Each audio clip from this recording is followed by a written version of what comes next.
So, why did I choose the Prophet Muhammad, peace be upon him? He empowered women. He liberated slaves. He taught humanity the principles of freedom, human dignity and equality, love and brotherhood, respect for each other, the quest for knowledge, law and justice, human rights and welfare of the people, and concern for cleanliness and upkeep of the environment.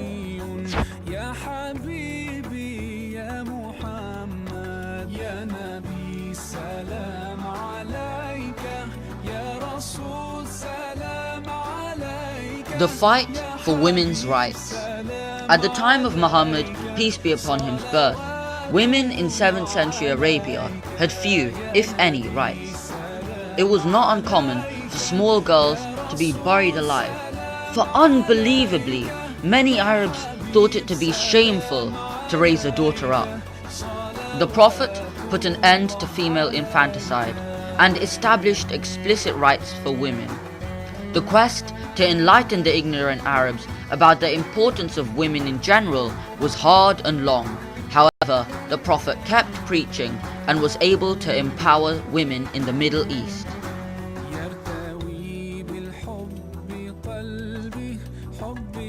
The final prophet was the greatest humanitarian that ever walked the earth.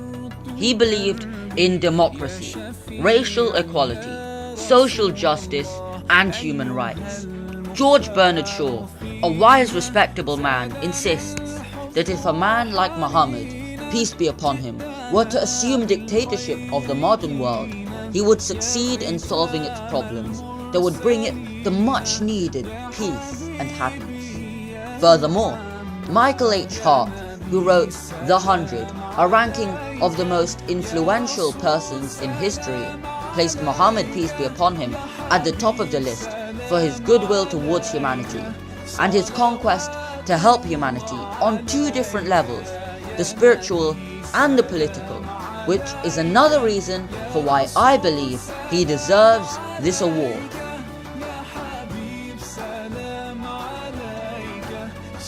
All in all, the Prophet Muhammad, peace be upon him, helped humanity by liberating slaves and empowering women. Not only that, all the great ideologies we cherish for a perfect world, he preached and imposed successfully through Islam. He is the perfect role model, free of any type of contradictions, which is what humanity needs to embody, but lacks the belief in, which the Prophet preached upon. He showed mankind the reality of God in its true perspective, and over 23% of the world's population accept that without him, humanity would suffer greatly. But, in my opinion, he helped humanity a lot, which is why he deserves to win the award.